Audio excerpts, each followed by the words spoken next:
Gracious and loving God, thank you for calling each of us to this time and this place.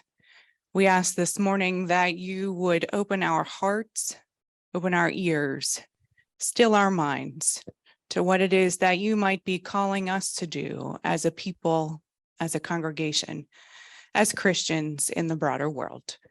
In your holy name, amen. Thanks for that. And thanks for allowing the Zoom connection. I'm just getting over about with COVID, and CDC doesn't want me in public yet. So it's nice to be able to share some time via Zoom. We've talked about Ukraine before. When last we convened on this last October, you'll recall that the Ukrainians had just launched a series of successful offensives in the southern part of the country in Kherson and the eastern part of the country at Kharkiv that had reconquered a significant part of the ground that Ukraine lost in the initial invasion that opened the war in February of 2022. And among the issues we were talking about last fall was, where would the war go from there? So I thought what I would do to begin the kind of update this morning is just to bring events from October to today, and then talk some more about some issues of particular importance for Christian views towards the war in light of that. So since last fall, there have been two primary themes in the conduct of the war on the ground in Ukraine. One has been a series of ongoing ground offensives where the Ukrainians have been trying to build on their success, especially in the east and the part of the theater around Kharkiv, with very limited success, and a series of Russian offensives, especially in the center part of the theater around the town of Bakhmut, which have been more successful than the Ukrainian offensives have been, but only by a little bit, only very slowly, and only at tremendous cost to both sides, but especially to the Russians. While these slow-moving attrition ground offensives have been unfolding, the Russians also engaged in a pretty aggressive program of air and missile attacks against Ukrainian energy infrastructure over the winter that were designed to coerce the Ukrainians into either surrender, which I suspect Putin didn't expect, or into Ukrainian acceptance of more Russian favorable terms for some kind of settlement, which I suspect is closer to what Putin actually expected from this. This campaign of attacks on Ukrainian energy infrastructure failed,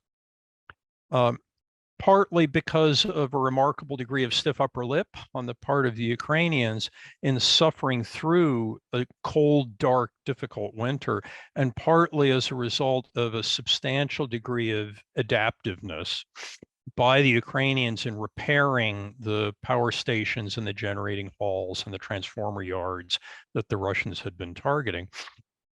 The net result of all of that leading into the spring now, in May of 2023, is that if you had just looked at the battle lines, looked at the situation as of our last conversation in October, and I had just showed you that again today, there would be remarkably little actual difference. I mean, you could be forgiven for not being able to detect any change.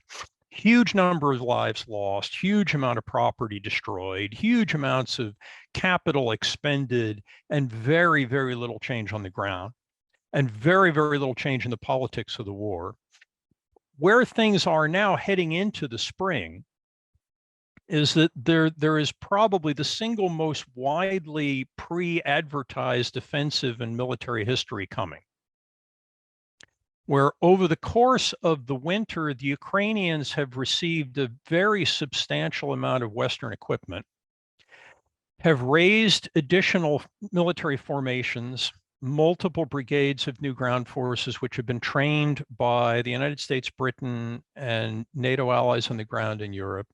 And the Ukrainians are widely expected to use this new equipment and these new formations to launch a series of offensives that some say have already begun, probably not, but are intended to change the dynamic of the war by breaking the stalemate and resurrecting some of the Ukrainian military successes of last fall to try and shake loose what is otherwise a pretty well deadlocked war on the ground. Now, depending on what you folks would like to talk about, and I'm happy to take the conversation in any direction that's of most interest to you, we could talk quite a bit more about the military prognosis for the great spring offensive to come. I tend to be pessimistic for reasons we can talk about, absent a breakdown in Russian morale, which I think is possible but not likely.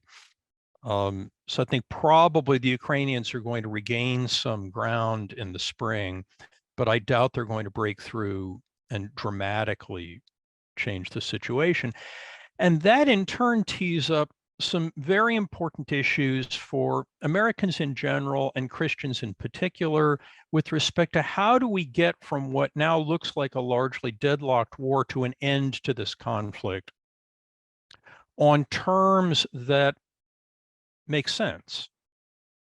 Because this tends to highlight one of the more profound tensions and challenges in Christian thinking about the whole problem of war. As you may recall from many, many moons ago, when I first started giving these talks at CPC, long time back now, the fundamental issue in Christian attitude towards this human problem of war is a tension between the fact that we worship a God of peace and we worship a God of justice. And the problem of peace and the problem of justice are commonly in tension with each other. And the whole theology of just war in the Christian tradition is about how to resolve this tension between two things that we know God wants, two things that we know God wants us to facilitate, but that frequently trade off against each other. So in the case of Ukraine, in the immediate context, the only way to get peace in the near term, right, if we want to end the suffering, end the destruction, end the breakup of families, the loss of people's homes, if we want to put all this suffering to a stop in Ukraine, the only way that could happen in the near term is by having Ukraine surrender. Putin is not interested in ending this war. To get peace, we would somehow or another have to persuade the Ukrainians to give up and allow Russia to annex their country. That would satisfy Russia. That would end the fighting. That would not be justice. Peace, yes. Justice, absolutely not. The Russian invasion of Ukraine was an unprovoked act of aggression against an innocent neighbor. There are some in the United States who've argued that there's some Western responsibility for this war. We can talk more about that too, if you like. I reject that view for reasons we can discuss if that's where you'd like the conversation to go. Aggression is a crime in international law, and aggression is a sin in Christian theology. This war was brought upon a people who did not choose it and did not cause it by the actions of another party, and especially really an individual and those around him in the form of Vladimir Putin. It would be unjust in any understanding of justice that we as Christians bring to this problem to end the suffering by allowing Vladimir Putin to conquer Ukraine. But if we're going to pursue justice, the Ukrainian defense of a political community that is legitimate against an act of aggression that they did not cause and do not deserve, we can't get that except by continuing the war. Because there's no way in the world that Vladimir Putin is going to say, oh, sorry, blew it, made a mistake, my bad. Let's take a mulligan on this. We're leaving. Right? That's not going to happen, right? So somehow or another, we have to manage a tension that is not unique to Ukraine and Christian thought. Peace versus justice. Now, how then do we do that in this particular context, given where the war stands right now? 6 to 8 months of essentially stalemated ground warfare, heading into a season of Ukrainian offensive that may or may not change the fundamental situation of stalemate on the ground. And there are several different camps in the American political and policy debate right now on how to end the war. One group says we should end the war by enabling Ukrainian military victory. So folks like retired U.S. General Ben Hodges, academics like Elliot Cohen or Phillips O'Brien, pundits like Max Boot, all argue that the United States is being being wishy-washy, and we are not providing Ukraine with the tools they need to end the war by winning the war. In this view, the only way you end this war is by enabling the Ukrainians to defeat Russia on the ground militarily. And that would stop the fighting if only the United States would stop being so wishy-washy and just give Ukraine what it needs to succeed. It's one school. Second primary school of thought in the US policy debate at the moment says, we should not be trying to enable Ukrainian military victory. What we should be trying to do is to facilitate a quick negotiated settlement to the war, in which both sides compromise. That's what negotiation requires. And in exchange for some partition of the territorial stake in Ukraine, most people in this camp argue that that amounts to give Crimea to the Russians, give some part of the Donbass, the disputed part of eastern Ukraine, where prior to the war there was a large Russian-speaking minority, give some part of that to the Russians, and in exchange, end the fighting and end the war. So that view is prominently represented by especially a group of self-proclaimed realists, Robert Wright, Charles Kupchan, Douglas Bandow at the Cato Institute, Josh Schifrinson, and others. And the administration has been somewhere in between these two camps, agreeing completely with neither of them and thus getting shot at simultaneously by them both rhetorically. And my own view tends to be much closer to the administrations than either of the two camps in the debate. I think both of the primary camps in the policy debate are wrong because they have profound logic problems. Neither one of them can actually bring about an end to the war. Let's start with the military victory camp. There is no conceivable way, even in principle, to equip Ukraine to destroy the Russian military. The Russian Air Force flies missions from bases deep in metropolitan Russia.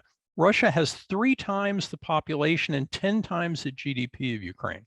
Russia has weapons factories located way beyond the range of any conceivable Ukrainian military activity.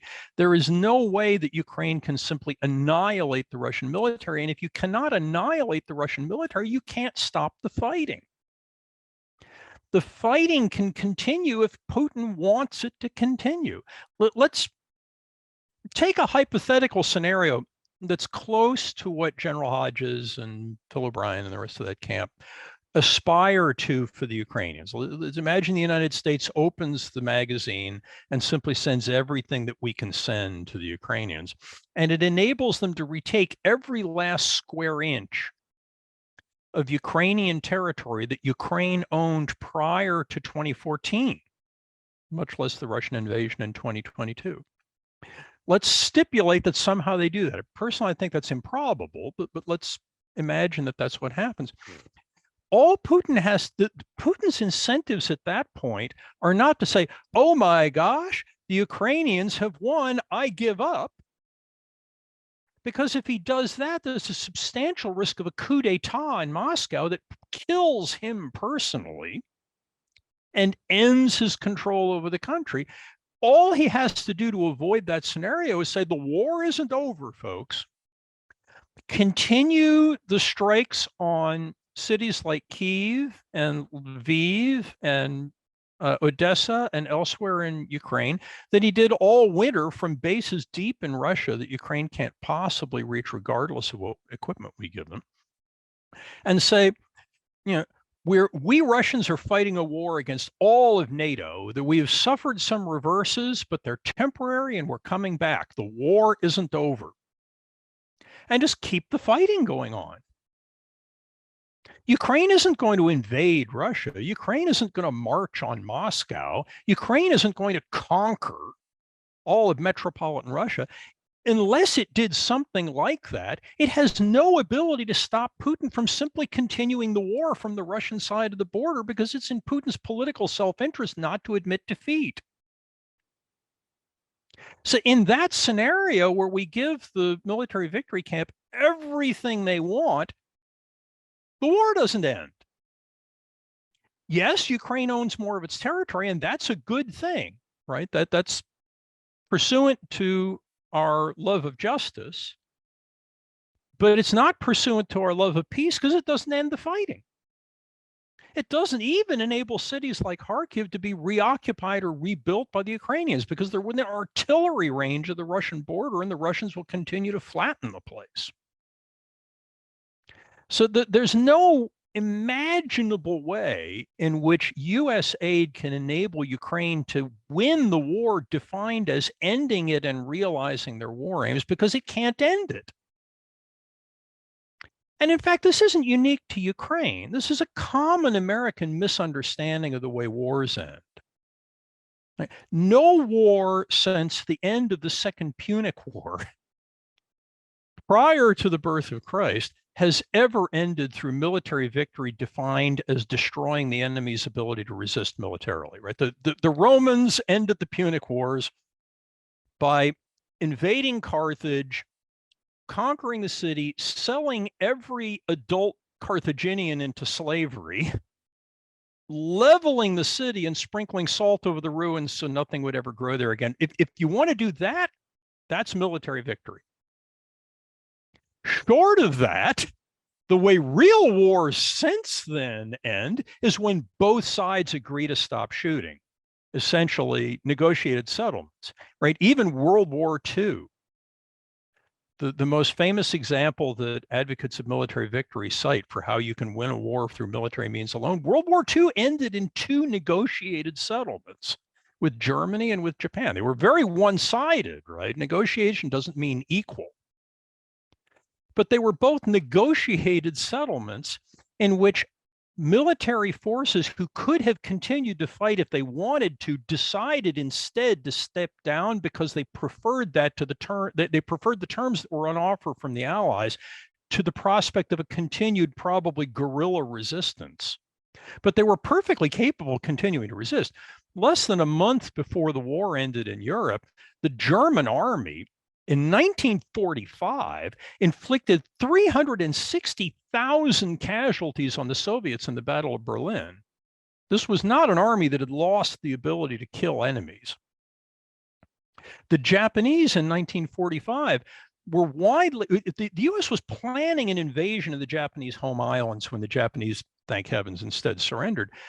The expectation in Washington for what a military campaign against the so-called militarily defeated Japanese were going to cost the United States was north of 800,000 American casualties. A Japanese military that was expected to be able to inflict 800,000 American casualties in an invasion of Japan instead surrendered. Thank heavens for it. But it wasn't because we defeated them militarily and rendered them unable to resist. It's because the terms in the Potsdam Declaration looked better to the Japanese than that prospect. And those terms were compromises. We talk about these outcomes as unconditional surrenders, but in fact, there were all sorts of conditions. When you look in detail, actually, at the agreements that the Germans and the Japanese signed on to, there were plenty of conditions in this unconditional surrender. In the Potsdam Declaration, the United States promised the Japanese that we would not enslave them. We would not imprison their soldiers any longer than necessary. We would not confiscate their industry. We would support their return to the international economy as soon as possible. And we were deliberately ambiguous on the status of the emperor, which was understood correctly by the Japanese as an offer to let the emperor continue in office, which he did. And then we called that unconditional surrender. That's not unconditional. In Germany, we didn't annex Germany. We promised to allow them to continue as an independent country. We had earlier experimented with the idea of confiscating their industry and enslaving a significant part of their population in what was called the Morgenthau Plan. We backed off from that and instead promised that we would let them keep their industry. We would let them remain an independent country. We would even let Germans provide policing. And we called that unconditional surrender. There were conditions, right? So all wars end in negotiated settlements, even when those settlements are very one-sided. Surely this one is going to end in a negotiated settlement. Somehow or another, the Russians are not going to be destroyed militarily. They're going to agree to some set of terms, and this war, like all wars do, will eventually end. And it will end at the bargaining table. Now, if that's true, then what about the realist camp? After all, they're all about negotiation, right? They want to accelerate the negotiations so as to end the war sooner. The problem is you cannot accelerate the negotiations because the conditions, to put it mildly, are not ripe for a settlement right now. So let's start with the Russian side of the line of scrimmage, right? There is absolutely no indication at all that there are any terms that Putin would accept for ending the war other than the replacement of the government in Kyiv and probably Russian annexation of the entire country. Right? That's a non-starter for all. It's a non-starter for a variety of reasons, but among the most important of them is there is no way in the world the Ukrainian population would accept that deal. In the most recent polls that I've seen, in excess of 80% of Ukrainians polled oppose any territorial concessions to Russia at all. Not, we oppose giving the whole country to Vladimir Putin. We oppose giving them an inch. We want Crimea back, right? Russia conquered Crimea way back in 2014. People tend to forget about the war that was going on in Ukraine prior to the Russian invasion in February of 2022. But there's been a war going on in Ukraine ever since 2014, when Russia invaded and conquered Ukraine and started a separatist gray zone war in the Donbass. Right now, more than 80% of Ukrainians want all of that back, much less giving away the whole country.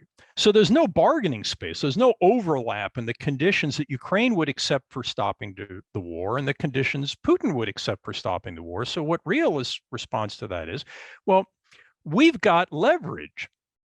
We don't have much leverage over Putin, right? But we've got lots of leverage over Zelensky and the Ukrainians because we're underwriting their military efforts. So what we ought to do, we tough, steely-eyed realists, is we ought to march into Zelensky's office and we ought to say, Volodymyr, here's the deal.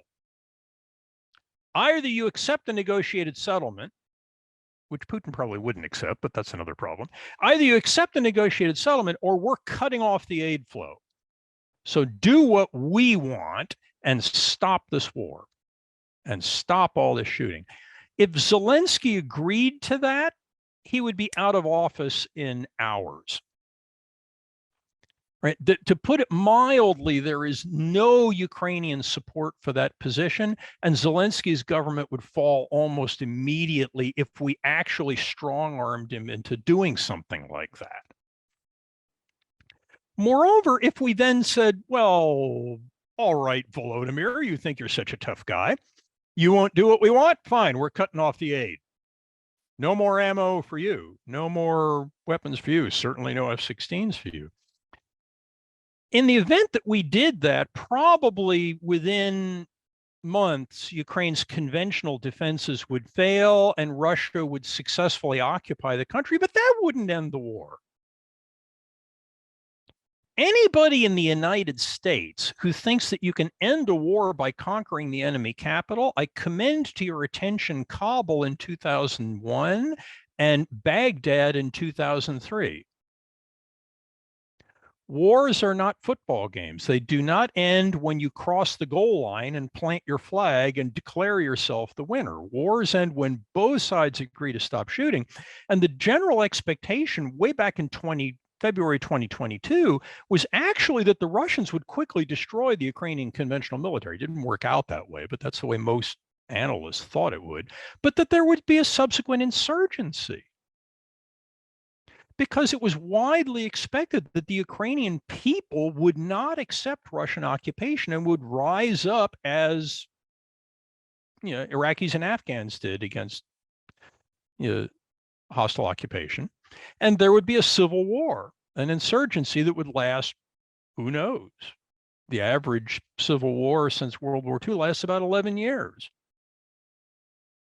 So even if we strong-arm somehow managed to get Zelensky to agree to compromise, and even if we shut off the aid if he didn't, that wouldn't end the war either. It would just change it into an even worse form with even more human suffering and even more destruction in the form of, who knows, a decade-long Ukrainian insurgency against Russian occupation.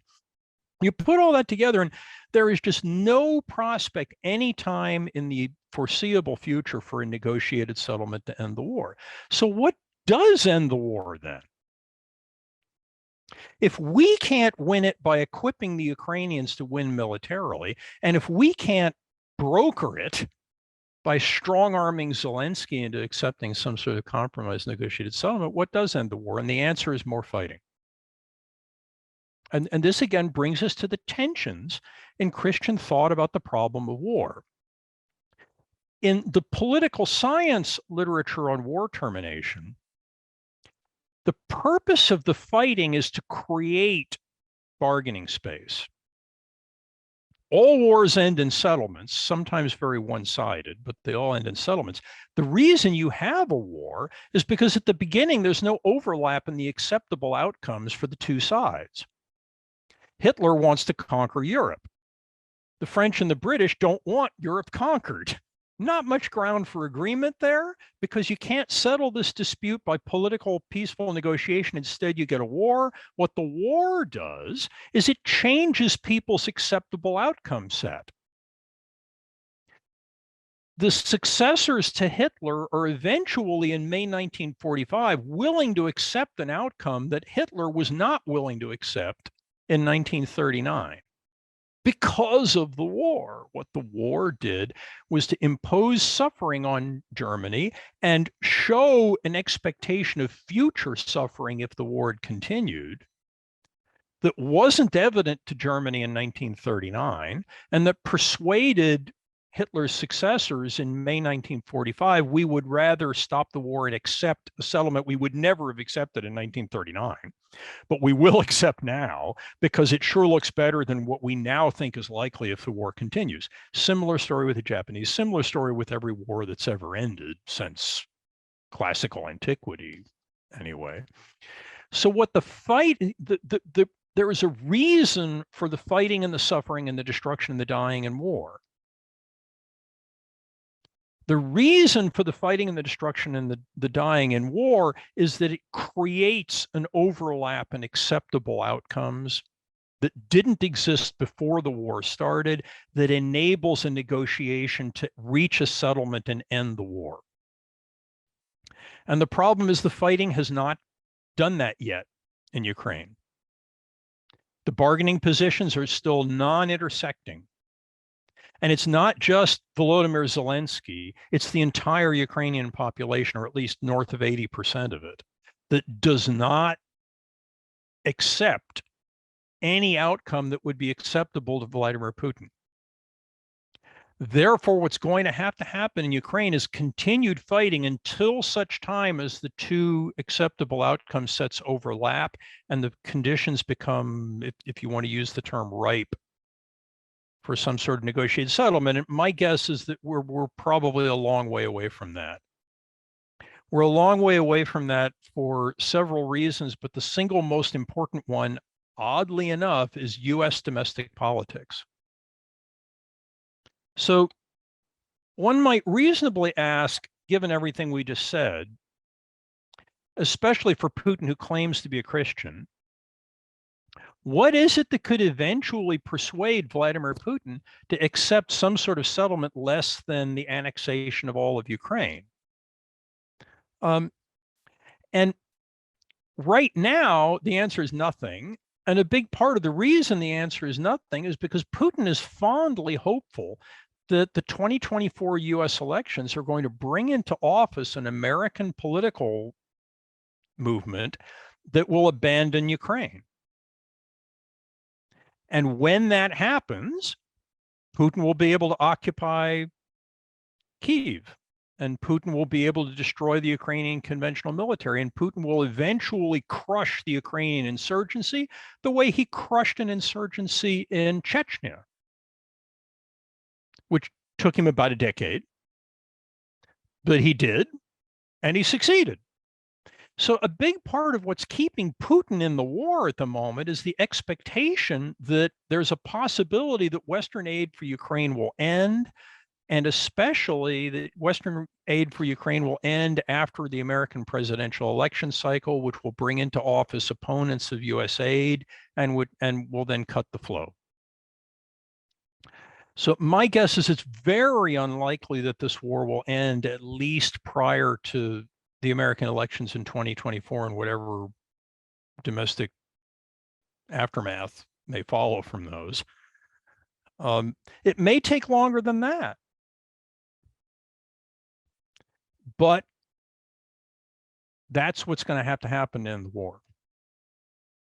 Is the fighting itself is going to have to move probably both sides together. My guess is eventually, my guess is the Biden administration's expectation is that the Ukrainian spring offensive will probably underperform relative to Ukrainian hopes, and this may cause an adjustment on the part of Ukrainians in what they're willing to accept. It probably won't affect Putin's bargaining position until at least the 2024 election cycle, but it might move Ukrainians a bit.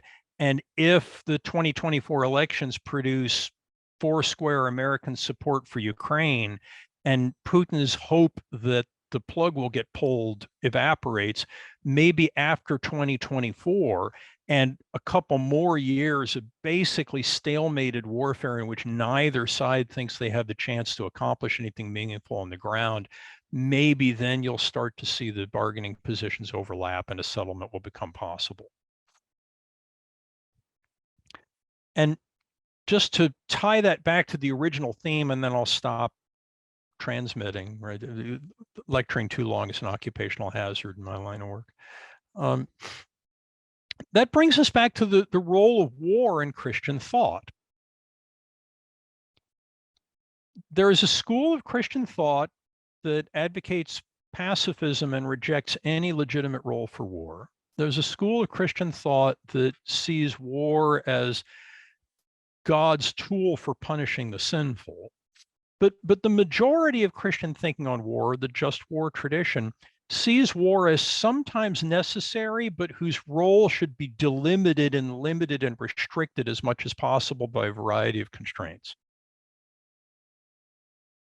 And if you're in that kind of Christian centrist theological camp, neither a pacifist, which is a defensible moral position, it's not my view, but I respect Christian pacifists and the traditional peace churches, the Quakers, Mennonites, and others. And if you're not a Christian crusader who sees war as God's tool, but you're somewhere in the middle, then the classical Christian tradition for thinking about this is wage war when necessary, only as long as necessary, with the minimum amount of destruction and suffering.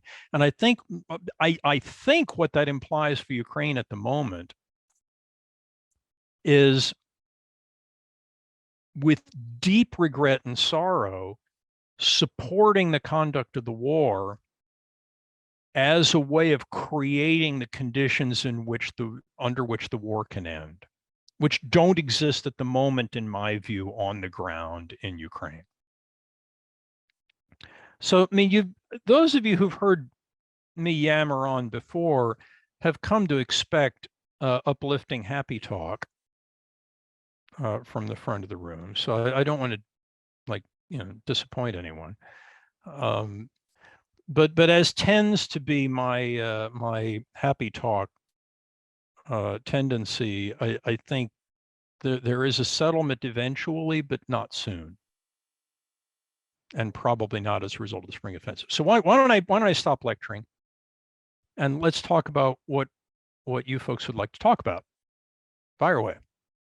Steve, thanks for being with us today. A couple questions. Given the fact that you think that the war is likely going to last at least a couple more years, we have some economic issues that I'd like you to touch base about. From a Ukraine standpoint, farming, which is a big industry, has some issues because of the mining of the fields and things along that line. The wheat transportation seems like a blackmail type situation going through the Black Sea, and the restrictions that might be placed there. And then, of course, the Ukrainian metallurgy industry has taken a big hit.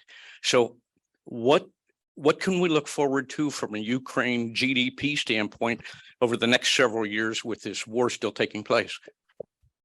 Yeah, Ukraine's GDP has contracted dramatically since the beginning of the war. Interestingly, Russia's has not. The World Bank expects the Russian economy to grow slightly this year, actually, sanctions notwithstanding. But the Ukrainian economy has contracted dramatically for the reasons you suggest, among others. Then there's the whole problem of the Russians like blowing stuff up, right? It doesn't do great things for your GDP to have large fractions of your energy system destroyed by cruise missiles. So Ukraine has been suffering economically. It's very, very difficult for the reconstruction process to begin in any meaningful way until the shooting stops. I mean, it would be very, very hard to justify huge economic investments in assets that the Russians will destroy after you've spent all this money to build. So mostly what's going on at the moment is the Ukrainian economy and government is on Western life support, where we provide cash subsidies to keep the country functioning. They soldier on the best they can with what's left of their economy. And that is probably going to continue until there's a settlement or until the Western aid gets turned off by political change in the West. That said, the Ukrainian GDP is not zero. And if anything, one can be a bit surprised at how much of the Ukrainian economy continues to function. So take the agricultural sector, for example. Certainly, agricultural land in proximity to the front lines is non-productive, partly due to land mining, partly because it's just not safe to spend a lot of time in the range of Russian artillery. Yet they continue to export sizable quantities of grain through a Russian-controlled lake in the form of the Black Sea, because they, with Western assistance, have negotiated a deal with the Russians through Turkish intermediation to allow Ukrainian grain export. Now, not what it was before the war, in part because the Russians now control a significant amount of Ukrainian agricultural land that Ukraine controlled before February 2022. And the Russians are now exporting Ukrainian grain for the benefit of the Russian economy. But nonetheless, Ukraine is still able to export grain because the Russians have decided to allow them to do it. Now, the politics of that deal, I think, are quite interesting. Maybe I find it interesting and no one else does, but just because you raised it, right? A word or two on the politics of grain coming out of Ukraine. When the invasion started, And when Russia imposed a blockade on Ukraine's Black Sea ports, there was a widespread expectation that there would be massive famine in the global south. Because Ukraine is a major world grain exporter. And there had been a variety of harvest problems in places like Egypt and elsewhere, and there were concerns that a shutdown of Ukrainian grain export would create massive suffering around the developing world. And that has mostly not happened. And part of the reason that has not happened is because Russia is actively courting the political support of the developing world, which has mostly sided with Russia, right? Americans, including me, right, see this as a fairly straightforward issue for the justice dimension of the justice-peace trade-off. Clearly, the Ukrainians are defending themselves justly, and clearly it is morally permissible, whatever one thinks of the practicalities of it, for the United States to support the Ukrainians in defending themselves against an unjust invasion. That is not the way this war is perceived in the global South. In the global South, the West is seen as hypocritical. Putin is seen as no better or no worse than anyone else. And therefore, they tend to focus on immediate problems like, is there going to be a famine in our own country? And what opportunities does this war create? And this war has created a number of opportunities for the global South. I mean, India, for example, has profited enormously from the war in the form of cut rate oil exports from Russia. But large parts of the developing South are desperately worried about their food supply. And if Russia was responsible for choking it off, they wouldn't support Putin. Russia allows the grain exports to continue. The global South is okay with Putin. So there are a variety of reasons why Vladimir Putin, who thinks Ukraine is a part of Russia, has no independent status, has no claim to be an independent country, is nevertheless willing to sign an agreement allowing Ukraine to export grain. So that part of the Ukrainian economy has not completely collapsed. Agricultural productivity and exports are down, but it hasn't completely collapsed. And that's likely to continue for that same reason. So this very long-winded answer to a very thoughtful question is that the Ukrainian GDP is down, but not to zero. Ukraine is surviving economically because of Western aid. The scale of Western aid required could be greater than it is, but Ukraine is able to continue some economic activity and especially agricultural exports as a result of the weird politics of Russia and the developing world.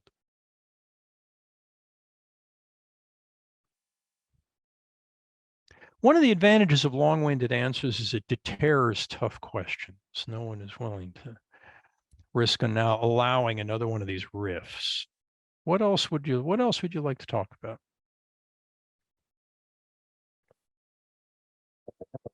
Again, thank you so much for being here. We hear from time to time about morale issues with the Russian troops. Is that a real thing? And if so, what kind of impact could that have on the situation? Militarily, very astute question. The key wild card on the ground militarily is Russian will to fight. Russia has spent the time since last fall deepening, building, and reinforcing their defensive preparations across the entire theater. Historically, these kinds of deep, well-prepared, reserve-backed defenses are very, very difficult to break through cleanly. So, I mean, for a variety of military historical reasons, I'm skeptical that even with better Western equipment, the Ukrainians are going to be able to manufacture a breakthrough unless the Russians decide not to fight, unless the morale issue that you raise emerges to the fore and causes them to throw down their weapons and run away rather than resisting. People have been expecting that to happen for a year now, because it's very clear that Russian morale is poor. The average Russian soldier, even in February of 2022, wasn't highly motivated and didn't even think they were being commanded to start a war. They thought this was all an exercise until people started shooting at them. Right. So even the pre-war professional Russian military, which is mostly now dead, wasn't highly motivated for this thing. And the kinds of involuntary conscripts who now make up a significant fraction of the regular Russian army is even less excited about waging this war than the pre-war professional soldiers were. And there are lots and lots of anecdotal reports of, Russians Russians attacking their own officers, Russians giving up quickly, Russians abandoning equipment in the field. That said, there's been no large-scale mutiny. And in fact, large-scale mutinies militarily are very uncommon historically. They do happen, right? In 1917, the French army mutinied in the trenches in the Western Front. In 1917, the Russian army mutinied in the fields. It's not unheard of, but it's very uncommon. And it's especially uncommon among Russians after 1917. And a big part of the reason is the Russian disciplinary system. Service in the Russian military is an extremely cruel enterprise. Enlisted people are abused physically, emotionally, and economically by their own officers. The living conditions are horrible. The expectations of survival are low. It's a lousy place to do military service. But partly knowing this, Russia has a draconian form of military discipline. Russian soldiers can be shot on the spot for refusing an order. There is a widespread expectation in the Russian military that if you give up and run away, forces to your rear will shoot you rather than allowing you to successfully exit the battlefield. And historically, these kinds of draconian disciplinary systems are pretty effective in motivating troops to stay on the battlefield and continue fighting. People often talk about the German Wehrmacht in World War II as an unusually resilient, unusually highly motivated military force. And as a result, it's been a very heavily studied institution. And the consensus at the moment in the historiography is that one of the major contributors to the Wehrmacht's resilience is a draconian system of discipline in which German soldiers who refused to fight would be shot by their own officers. The Russians have the same system. What this has tended to produce in Russia, by contrast with the German Wehrmacht, which has other unique features as a historical case, Russia has had this disciplinary system ever since the 1930s. And what it has tended to produce in Russian practice is a military that tends to be indifferently motivated on the attack, but that will fight to defend its own positions. So when called upon to assault the enemy, they have a tendency to go to ground and seek cover too quickly. And as a result, they don't press the assault home the way, for example, the Ukrainians are willing to do. As a result, the Russian military isn't as effective an offensive instrument per capita as the Ukrainian military is. But when they're defending their own positions, when they're being asked not get up out of your trench and advance towards a machine gun nest, but instead stay in your trench and resist, fight back, they tend to do that. In part because if they leave the trench and head to the rear, they understand that they have a significant chance of either ending up in the gulag if they're lucky, and imprisonment for life, or getting shot in the head by their own officers if they're not so lucky. This tends to produce willingness to stay where you are and keep resisting. And what that has tended to do is to produce a pattern in the war since 2022, wherein reasonably densely populated Russian defensive positions that are well dug in have been very tough for the Ukrainians to overcome. Right, the offensive in Kharkiv succeeded as well as it did, in part because the Russian positions there were extremely thinned out, because the Ukrainians had convinced the Russians the main effort was elsewhere. It was going to be in the south in Kherson. And as a result, the Russians, who at the time had not mobilized the 300,000 draftees that they now have in the country, but instead were trying to make do without mobilization, had an undersized military force in the country and couldn't defend everywhere, and decided they were going to defend in Kherson, not in Kharkiv. The Ukrainians broke through in Kharkiv and retook a lot of ground. That Ukrainian offensive in Kherson, where the Russians had put their resources, made very slow progress. It eventually kicked the Russians out of all of their positions on the right bank of the Dnieper River, but only after hard grinding fighting, because the Russians there didn't simply throw down their weapons and give up. They fought. Not like the Wehrmacht, right? Not like the US Marine Corps would do, right? No one would give them Congressional Medals of Honor for their heroism and bravery in Kherson, but it was enough to make it very hard for the Ukrainians and very expensive for the Ukrainians in casualties to take ground. And that's probably the best expectation for what the spring offensive is going to produce. The Ukrainians will take ground, but it'll be expensive and it'll be slow. And the Russians probably won't just throw down their arms and run away, because they're afraid of their own leadership if they did that. Now, the wild card is whether that's going to continue to be true, right? If you want it, the optimistic scenario for the spring offensive is that the morale problem will change for the Russians. They'll reach their limit. It'll look like 1917 and not like 1941. And they'll throw down their arms and run away. If that happens, the Ukrainians could retake the ground they held prior to 2014, perhaps, who knows? Wouldn't end the war, but it would be good for Ukraine.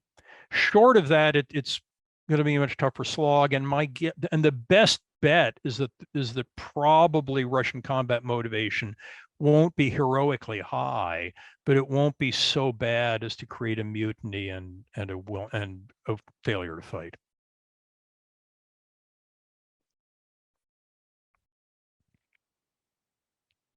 Time for maybe one more before 10. Steve, again, thanks for being here. This has been really, really informative. The wild card that I keep looking at is Belarus and whatever a so-called self-proclaimed president means. So all this time, there's all these pieces of Ukrainian equipment and troops just sitting there that aren't doing really anything except waiting for Belarus. Do you think there's a chance that Belarus will step in? Well, it's hard to rule anything completely out, but I think it's unlikely. And it's unlikely because the Belarusians want no part of this. And I wouldn't if I were in Belarus, right? I mean, there's been some evidence that Belarusians have been engaging in espionage against Russian supply lines through Belarus because they're sympathetic to Ukraine. But certainly, opinion in Belarus is strongly opposed to getting involved in this war,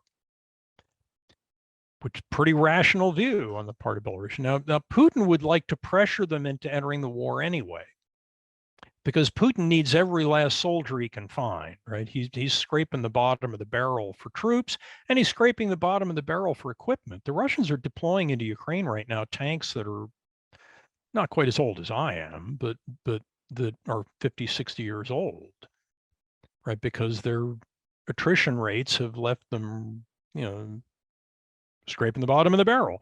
So Belarusian gear and Belarusian forces would help.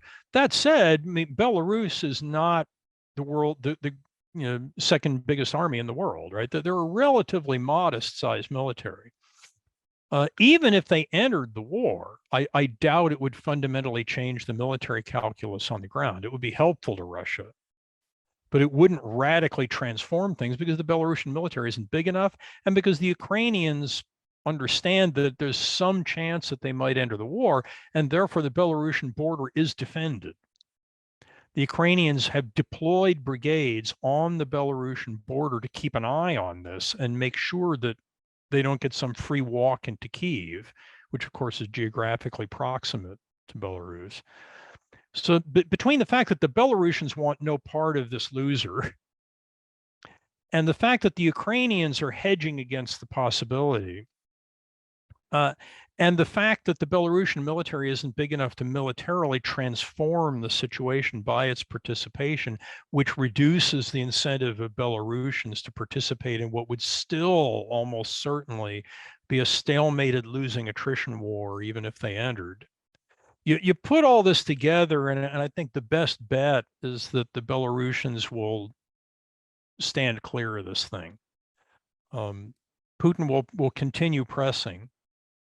But how much leverage does Putin have over Belarus, right? He doesn't have the military to invade Belarus the way the Soviet Union invaded Hungary, right, in '56, and compel the Belarusians to fight in this war. What leverage does Putin really have at this point? I think he'll keep asking, he'll keep pressing, and the Belarusians, being sensible people, will say no, thank you.